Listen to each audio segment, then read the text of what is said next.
ایران کی جانب سے اسرائیل پر حملوں کے بعد مشرق وسطیٰ میں کشیدگی بڑھنے لگی ہے۔ اسرائیل اور ایران کے درمیان برسوں سے خونی دشمنی جاری ہے اور جغرافیائی سیاسی عوامل کے نتیجے میں ان کی شدت میں اتار چڑھاؤ آتا رہتا ہے۔ تہران اسرائیل کو امریکہ کا حلیف ہونے کی وجہ سے شیطان کوچک یعنی چھوٹا شیطان کہتا ہے، جبکہ اس کے لیے امریکہ شیطان بزرگ یعنی بڑا شیطان ہے۔ دوسری جانب اسرائیل کا الزام ہے کہ ایران دہشت گرد گروپوں کی مالی معاونت کرتا ہے اور اس کے مفادات کے خلاف حملے کرتا ہے۔ ان پرانے دشمنوں کے درمیان کی دشمنی کے نتیجے میں بہت ہلاکتیں ہوئی ہیں اور اکثر یہ سب پس پردہ کارروائیوں کے طور پر سامنے آیا اور کوئی بھی حکومت ان کی ذمہ داری قبول نہیں کرتی۔ تاہم غزہ کی جنگ نے حالات کو مزید خراب کیا۔ اسرائیل اور ایران کے درمیان تعلقات سن 1979 تک کافی خوشگوار ہوا کرتے تھے، لیکن پھر تہران کا اقتدار آیت اللہ خمینی نے سنبھال لیا۔ اگرچہ ایران نے فلسطین کی تقسیم کے منصوبے کی مخالفت کی تھی، جس کی وجہ سے سن 1948 میں اسرائیل کی ریاست قائم ہوئی تھی، لیکن مصر کے بعد ایران دوسرا اسلامی ملک تھا جس نے اسے تسلیم کیا تھا۔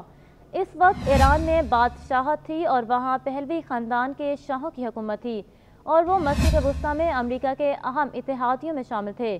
اسی وجہ سے اسرائیل کے بانی اور اس کے پہلے سربراہ ڈیوڈ بن گورین کی حکومت نے اپنے عرب پڑوسیوں کی طرف سے نئی یہودی ریاست کو مسترد کرنے کا مقابلہ کرنے کے لیے ایران سے دوستی کی کوشش کی اور ان کی دوستی حاصل بھی کی، لیکن سن 1979 کے انقلاب نے شاہ کا تختہ الٹ کر ایک اسلامی جمہوریہ قائم کی گئی۔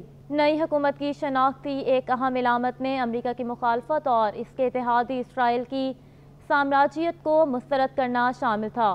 نئی آیت اللہ حکومت نے اسرائیل کے ساتھ تعلقات منقطع کر لیے، ان کے شہریوں کے پاسپورٹ کو تسلیم کرنا بند کر دیا اور تہران میں اسرائیلی سفارتخانے پر قبضہ کر کے اسے فلسطین لبریشن آرگنائزیشن یعنی PLO کے حوالے کر دیا۔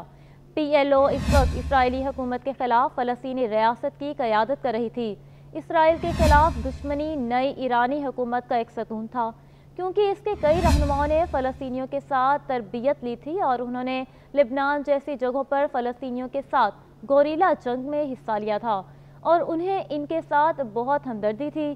اس کے علاوہ نیا ایران خود کو ایک اسلامی طاقت کے طور پر پیش کرنا چاہتا تھا اور اسرائیل کے خلاف فلسطینی مسئلے کو اٹھانا چاہتا تھا، جسے عرب مسلم ممالک نے ترک کر دیا تھا۔ اس طرح تہران میں سرکاری حمایت کے ساتھ بڑے فلسطینی حامی مظاہرے عام ہو گئے۔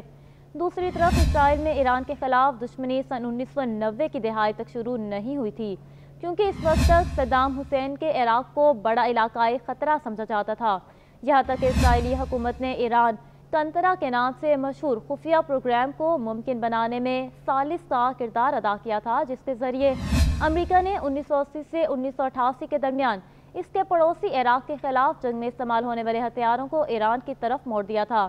لیکن وقت کے ساتھ اسرائیل نے ایران کو اپنے وجود کے لیے ایک اہم خطرے کے طور پر دیکھنا شروع کر دیا اور دونوں کے درمیان دشمنی زبانی جنگ سے نکل کر حقیقی جنگ تک چلی گئی۔ دوسری بڑی علاقائی طاقت سعودی عرب سے بھی ایران کا سامنا رہا۔ ایران اس بات سے آگاہ ہے کہ وہ بنیادی طور پر سنی اور عرب اسلامی دنیا میں ایک فارسی اور شیعہ ملک ہے، اور ایرانی حکومت نے اپنی تنہائی کے احساس کے پیش نظر ایک حکمت عملی تیار کرنا شروع کر دی کہ کہیں اس کے دشمن ایک دن اس کی سرزمین پر نہ حملہ کر دیں۔